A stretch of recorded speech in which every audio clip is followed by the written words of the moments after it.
సికింద్రాబాద్లో హిందూ సంఘాల ఆధ్వర్యంలో కొవ్వొత్తుల ర్యాలీ జరిగింది. పాకిస్తాన్ డౌన్ డౌన్ అంటూ నినాదాలతో ఆత్మకూరు వీధులు మార్మోగాయి. స్థానిక గౌడ్ సెంటర్లో మానవహారం నిర్వహించి మృతుల కుటుంబాలకు సంతాపం తెలియజేసి నివాళులర్పించారు. పహల్గాం ఉగ్రదాడులను హిందూ సంఘాలు తీవ్రంగా ఖండించాయి. ఉగ్రవాదం, మతోన్మాదం దేశానికి ఎంతో ప్రమాదకరం. ఇటువంటి చర్యలు పునరావృతం కాకుండా ప్రధాని గట్టి చర్యలు తీసుకోవాలని హిందూ సంఘాలు కోరాయి.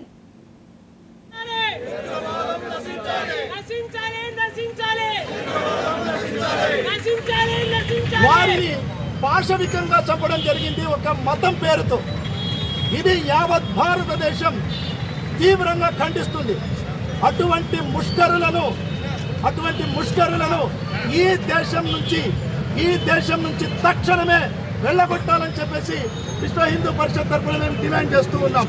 ఎంత పాశవిక చర్య అంటే ఇంతవరకు ప్రపంచంలో ఇటువంటి చర్య ఎక్కడా జరగలేదు.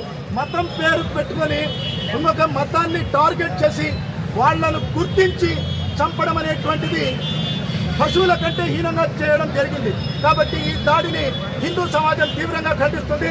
అటువంటి ఉగ్రవాదాన్ని కూకటి వేళ్లతో సహా పెకిలించి ఈ దేశం నుంచి వెళ్ళగొట్టాలని చెప్పేసి యావత్ భారతదేశం హిందూ సమాజం కోరుకుంటుంది. ఈ ఉగ్రవాదం అనేటువంటి ఈ యొక్క చర్య ఏదైతే ఉందో, ఉగ్రవాదుల చర్య భారతదేశమే కాదు ప్రపంచ దేశాలు కూడా ఖండిస్తూ ఉన్నాయి. ప్రపంచ దేశాలు కాబట్టి ఈ చర్యను భారతదేశంలో పుట్టినటువంటి ప్రతి ఒక్కరు కూడా మతాలకు అతీతంగా ప్రతి ఒక్కరూ ఈ యొక్క టెర్రరిజాన్ని మనమందరం ఖండించాల్సిన అవసరము అన్ని మతాలపైన, అన్ని కులాలపైన ఇది ఉందని ఈ సభాముఖంగా తెలియజేస్తున్నాను. ఎందుకంటే భారతదేశము సెక్యులర్ దేశము, అందరూ కలిసిమెలిసి ఉంటున్నాము. కాబట్టి ప్రతి ఒక్కరూ భారతదేశంలో పుట్టినటువంటి ప్రతి ఒక్కరు కూడా ఇది ఖండించాలి, బయటికి రావాలి. అందరూ కూడా తమ దేశభక్తిని చాటుకోవాల్సిందిగా మరి అందరికీ తెలియజేస్తున్నాము. జై Sriram. Secunderabad cantonment Mahendra hills check post వద్ద